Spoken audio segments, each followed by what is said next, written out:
All right. So this is Dean, and so you heard the question. What do you think happens after this life, and how did you come to that belief? I think if you get buried, you die. You rot in the ground. That's it. Okay. That's the end of it. Yeah. And have you always believed that, or? Yeah. Did you, when you grew up, were you like a part of a family that had any kind of a religious faith or any? My beliefs? mother was a regular church attender. Helped clean the church. It was a big part of her life. My sister is a church goer. Yeah.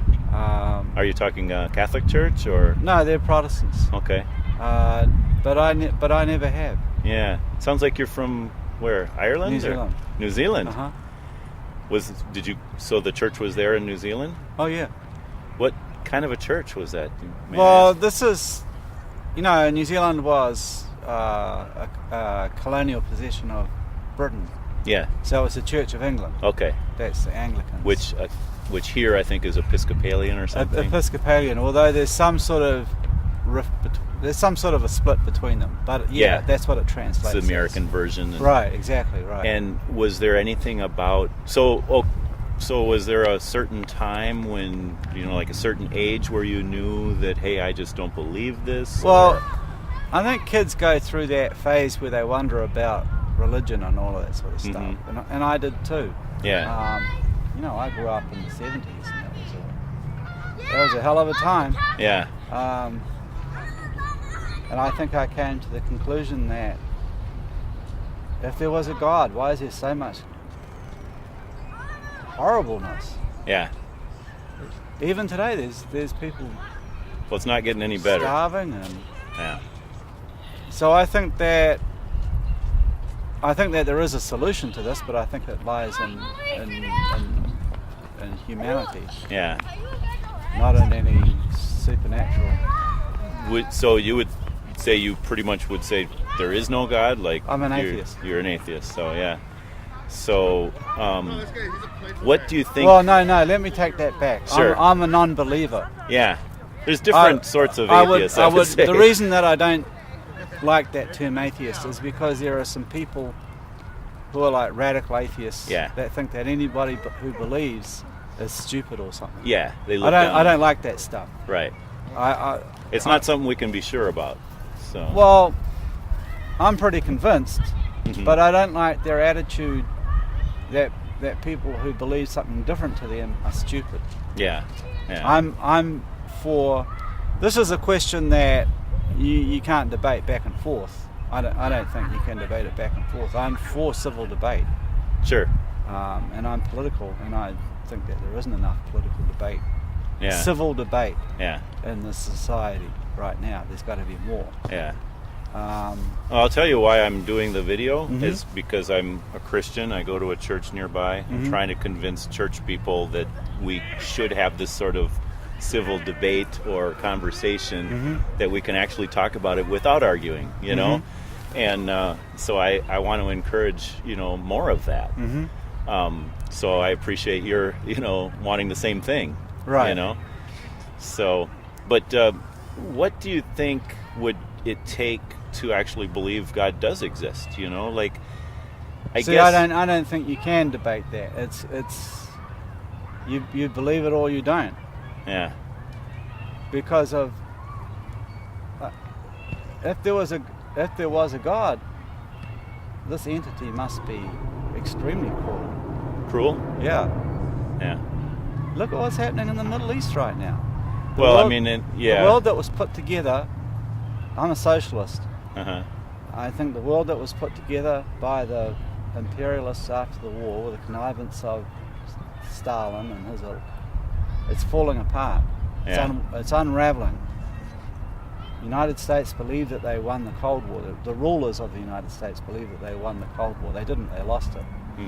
They lost it because the collapse of the Soviet Union then took a weight off working people around the world. That misleadership fell apart, as it inevitably was going to.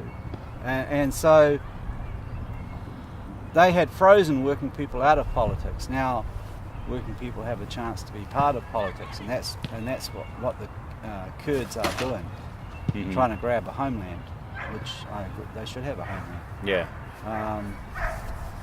But at the time, the rulers of the United States thought they'd won, and they acted accordingly and acted like they owned the place still. And went in there and had that war in Iraq, the original war in Iraq. Yeah, thinking that we could win it. What came of no that? One else is, yeah. It's a lot of dead people and a lot of suffering.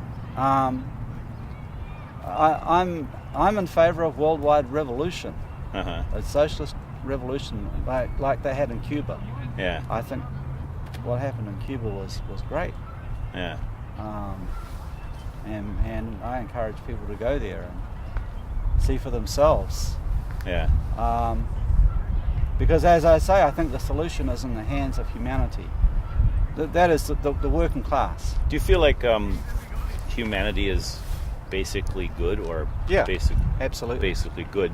So your belief in the working class would be based on, if they could make the decisions, they would make the right decisions. Yeah, exactly. Yeah.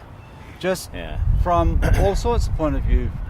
And this is a capitalist society, so everything has a monetary value. Mm-hmm. That's why we don't have health care, for example. We have health insurance. Some people have it, some people don't. Many people don't. Even the people who have it, that doesn't guarantee that you see a doctor. All that guarantees is that you pay money. Yeah. Do you feel like so you kind of like view humanity in terms of the working class, right? Mm-hmm. And the ruling class, and other classes too, or There's what I would call petty bourgeois. That's like shopkeepers, small farmers, people like that. So like skilled workers, or the educated. Skilled workers they're a part of the working class, but they're a privileged part of the working class. Yes. So I guess what I'm wondering is, do you feel like human nature is different at those different levels? So, for example, so everyone's basically good. No, it's and all of that stuff is learned. So then would the powers, those in power, the rulers, if they're good too, but they're not making good decisions. No. This system, everything like that is learned. Like racism, for example, is learned. Mm-hmm. And the people that run the society, the billionaires that run the society, this is such an evil system that it twists their minds. They have to become horrible people because that's what the system dictates. Yeah, I guess that's how you stay on top. I guess what I'm wondering that's is their thinking. Like where where does this evil come from? I guess that's what the system itself. Yeah. The system itself. So it's the capitalist system is based on monetary value. So the system itself makes it's a drive for profit. Yeah. And it's in the system is in crisis right now, which is part of the worldwide economic and social, political and moral crisis. Mm-hmm. It's a crisis of trade and production, and it's inevitable under capitalism. It will always happen. After the Second World War, there was a boom, built on the bones of 80 million people. Mm-hmm. And they were making record profits and everything, and they built factories like this. This is exactly what I'm talking about. Yeah. This is what they did after the Second World War. The leftovers of and we had jobs and so on, but around the world that wasn't true. Of course, people in other countries. Oh yeah, right. So, but this is what has happened, because after a while, in the early 70s, the ruling class. They looked at their rate of profit and it was going down. Mm-hmm. So they pull the money out of this and they put it in the stock market, and they invent all sorts of financial tools and stuff. And that's how they've continued at the moment. It's gambling. It's like gambling. Mm-hmm. And it's great until it isn't. And that's what happened in 2008. Yeah. Boof. Right. So now they're building this various bubbles up again, and that's going to happen again. Yeah. Boof. Yeah. So, what do you think perpetuates all this? Like, just ignorance? Would you say then? Perpetuates the system? I guess what I'm trying to say is, if people aren't morally corrupt, choosing self over, helping others, for example. And, the Bible would call it sin if people weren't sinful. If we're basically good, then wouldn't we choose that sort of a system automatically? See what I'm saying? But this is, or is it just ignorance? It's just it's the capitalist system itself was built up over centuries. Yeah. And in its early days, it was progressive. Do you feel like before that people were getting along fine? No. I mean, there's always been wars. You mean in the early days of capitalism? No. I'm just talking about in the early days of history. Like we have war and strife and murder and all the different things that you are saying says that tells me there's no God, right? Right. People have been acting this way for as long as we know that there's been people. You know what I mean? Right. I mean, the Bible says, one of the commandments says, don't covet your neighbor's possessions. Well, right. It sounds like it's that greed that's driving the system. No, that's what the system teaches. Yeah. It teaches this. It's a dog-eat-dog system, and you get to succeed if someone else by putting someone else down. Right. Exactly. Yeah. So we can't all be winners. Under this system, only a very few people can, and even people from a working class background and so on can get rich if they learn how to scrabble over everybody else, and put everybody else in. That's why I think that what happened in Cuba was a big step forward, because, for example, this hurricane that hit Houston. All the authorities knew for 24 hours before it hit exactly what it was going to do, and it didn't do exactly what they thought it was going to do. They did nothing. Nothing. And then people are in a flood and they're stuck in their houses or hospitals or whatever, and other working people saw that on TV. They said, hey, I've got a little boat. These people need rescuing. And they went down there and they did it. That's human solidarity, and the source of that is the working class. And in Cuba, though, it's organised by the government itself. They say a hurricane's coming. Here's a but. Over here, it's a hurricane's coming. Get out. There's no more public transport. You're on your own. Over there, it's a hurricane's coming. Get on the bus. Grab your pet. Get on the bus. We've got a shelter over here, and that's what happens there. It did not do, when that same hurricane, when that hit Cuba, it did not do what everybody thought it was going to do, and it went a little bit north and it struck Havana, and they actually had a death toll of 33 for the whole country, but most of that was in Havana, where it collapsed the building and killed 10 people just in that building. Yeah. Over here, though, who knows what the death toll was? In Puerto Rico, right. Who knows what it was, because they're lying to their back teeth on. They say the official thing was 56 or something. No, it was thousands. Yeah. But because nobody but the Cubans prepare like that, because it's a government of the working class that seeks to use the resources created by working people, and we create all wealth in this entire world, to meet the needs of working people. That's what I believe. Just like that. And then you would say that, though, that no God, you don't really have a goal in. Well, it sounds like you have a goal in life, purpose. This is a very spiritual thing. Don't think that it's not spiritual. It is, and I don't believe any of that Stalinist stuff about. I mean, the Stalinists, they were atheists as well, and they shot religious people. Right. And so all of that horrible stuff. Yeah. More people died under Stalin than Hitler. Well, Stalin was around a heck of a lot longer. Yeah, true. But and the first people he killed were us. Yeah. The first people he killed were the people who built the Russian Revolution. In the early days under Lenin, the Russian Revolution was not like that. Lenin was a champion of human rights. He was a champion of national rights. He said all of these. He described Russia as a prison house of nations, and he said all of these people that have been oppressed under the Tsar they have to have all their rights restored, including the right to maintain their culture, learn their language, and a certain, what's that word we use these days? There's a term for it. It's like a prejudice in their favour. Because it's like if you're given bias. a bias in their favour to get positions and so on. Yeah. So that they can. So he was building in kind of like capitalist ideas. No, that's not a capitalist idea. I mean, just to reward those who would go along with. Well, it's a question of unity. Oh. It's a question of unity of the working class. Yeah. Because if you have oppression somewhere, and then suddenly you stop the oppression.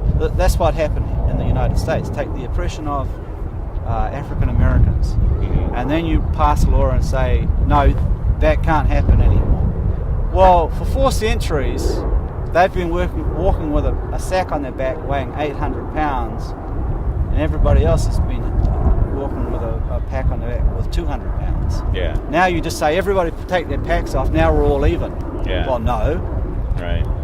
You have to have programs that can bring them up. Yeah, like that the can give Freedmen's them Bureau and all right. that. Yeah, exactly. Yeah, yeah. I mean, there is a lot of principles in the Bible that are, I think you would agree with. You know. Oh, for sure, sure. I know the Bible well. I mean, I make sure that you know all that stuff. Yeah, I know that stuff. But just it sounds like, in lieu of believing that God exists, you want purpose in life, and you see socialism as a way to leave a positive mark on this world, right? Yeah, exactly. Yeah, exactly. But you don't believe you have a soul or a spirit or any part of you that'll go on, except your legacy, I guess. Not that'll go on, no. Yeah. No, except for... Yeah, what you said, your legacy. Your legacy. What did you do? Yeah, yeah. Yeah, exactly. Now, if I don't know how much you understand of Christianity, but if you were to die and wake up and you find out, wow, it really is true. I always say this to Christians, that this is unfair, because if you're right, we'll know about it forevermore. If I'm right, nobody will ever know about it. No one will, because it's like lights out, and you won't even know if you were right or not. Exactly, right. Which...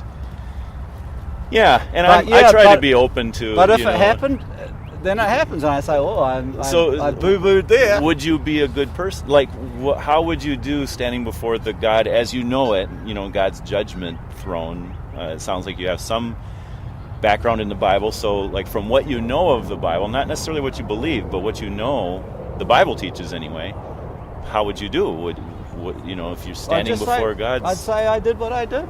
Yeah. Yeah. Would you feel like you're, like in God's, according to the standard, the biblical standard, God's standard, right? A good person, he would go to heaven, go to hell. What do you think what would happen? Well, then that would be a completely different situation, in which I would have no judgment whatsoever. All I could say is I did what I did. Yeah. I mean, that's the nature of the beast of Judgment Day, is like, okay, we're not the judge, there is a judge, and he will judge us according. The Bible says not necessarily in relation to other people, right? Because it's like that's the standard of man, because we're all given a different deck of cards, like a different hand in life, so we can't be judged by that, but we are also, according to the Bible now, given a conscience, a sense of right and wrong. Mm-hmm. The Bible would say that's God-given, that everyone has it, and do we keep it? And that's what religion is answering. The question is, well, we know we haven't, so now how can we still have a good relationship with our Creator when we haven't kept His laws? Right. And that's another thing. See, that's down at the level of the individual. Uh-huh. And that's not the level that I work at. So you're more judging the institutions of society? Right, exactly. Yeah. What is the aim of the society? Yeah. And then in any society, you have some people that, for one reason or another, do bad things. Yeah. So you gotta isolate them somehow, like a prison. Yeah. But a prison that isn't there to beat the crap out of them. A prison there... Restorative justice kind of thing. That is there to fix them up. What went wrong? Yeah. I just heard an interview today with a kid that said he was planning to shoot up a school. He got caught before he did it. These days, he wouldn't even dream of doing it. Well, years ago, they wouldn't do. No.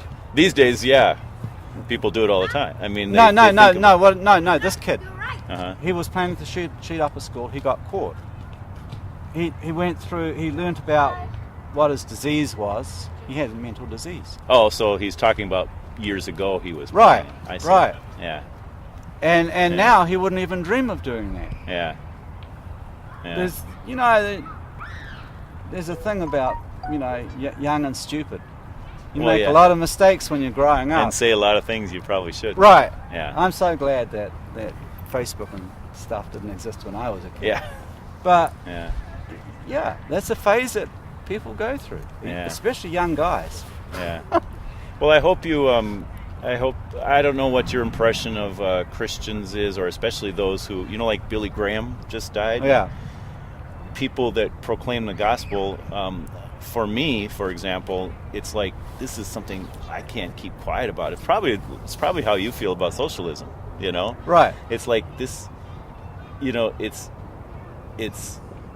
to be free from the guilt of walking around and knowing that I've broken God's laws and I will have to face Him someday, to know that I can face Him without judgment, that He's taken the punishment for me, and now I'm free to live life, not for me, but in gratitude, to try to make the world a better place. Right. Like we have unlimited opportunities to try to. The way I look at it is unlimited opportunities to thank God for what He's done. Right. But there again, see, this is on the level of the individual. Yeah. See, the sort of society that I'm talking about, and I think it's a kind of society that you would agree with. But how do we get there? There's people. The reason that nothing happened in Houston was because to do all that stuff takes money. What do you mean, Houston? The hurricane. Oh. The reason that the authorities the government, the federal, state, local government can watch and say, "Oh, there's a hurricane coming." Oh, okay. Oh, some people are going to die.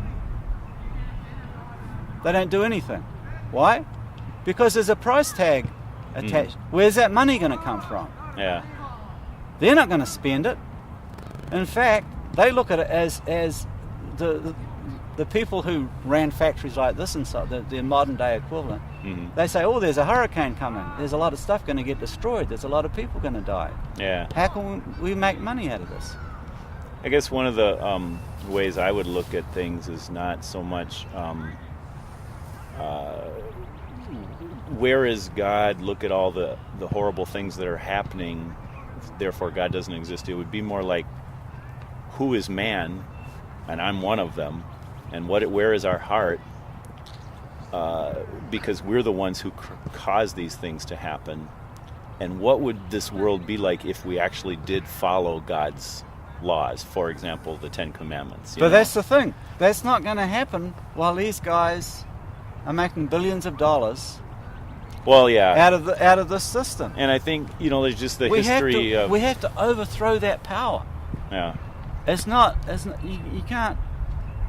The solution is right here on Earth. So it sounds like the difference, I guess, between you and I and, say, Christianity and socialism would be to say, well, where does the evil come from? And we would say it comes from our rebellious heart not wanting to follow God's laws. Right. And you would say it comes from a larger societal problems, or the system, you say. The capitalist system itself. Yeah. And I just find that hard to understand, just because you'd think we would figure it out, But I guess you would say, well, we have figured it out. It's socialism, right? Yeah. Well, you gotta think that 1,000 years ago, capitalism, the seeds of capitalism, represented a huge step forward. This is evolution. This is social evolution. Yeah. Right? So, and only a very, very, very tiny part of the population had enough to eat and drink and so on. And human beings were basically very ignorant creatures. So you would see it all as... Over 1,000 years, we got rid of that feudalism system and we developed capitalism. Yeah. Capitalism created the working class, which in turn built up the material conditions so that we don't need this system. In fact, this system is rotten. It is rotten. And we need to get rid of that now. Now, I have to say, like, a big part of my view economically would be that, okay, again, there's sin or corruption in the heart of man. One of the things that causes is this intense pride that says, I shouldn't have to do my part. You know? So we would say, as Christians, we would say laziness is one of those manifestations or symptoms of a deeper pride or sin within our hearts. But that's something that capitalism teaches that we should aspire to. I see. So you would say we should, as an individual, we should aspire to being a billionaire where you don't have to lift a finger. We should? That's what capitalism teaches. Oh, yeah. I didn't think you would say that. These people are held up as heroes. Right. Yeah, they are. Yeah, you're right. But everything, all wealth is created by the working class. I'm actually a high school teacher, and I just see young people who, I don't know how much have they been. I guess they've been affected a lot by our capitalist system. But, but I do see a lot of laziness. People not wanting to do their part. Because I feel like it's a part of the human condition. Because what do they think they're going to gain out of it? Right. This is a society that's, we've been hammered for the last 25 years, working class people. Yeah. And so what have I got to look forward to? Right. Yeah. Well, it's interesting. I haven't met. I asked this question of a lot of different people, and I hear about a lot of different, points of view. Yeah, and, sure. I don't think I've met anyone as staunchly socialist as yourself. So it's a good perspective, and I appreciate the conversation. Okay, nice. Nice. And your name's Dean? Dean, yeah. Jeff. Yeah. Yeah. Nice talking to you, Jeff. All right. Okay. Likewise. All right. Have a good day, man. All right. Take care.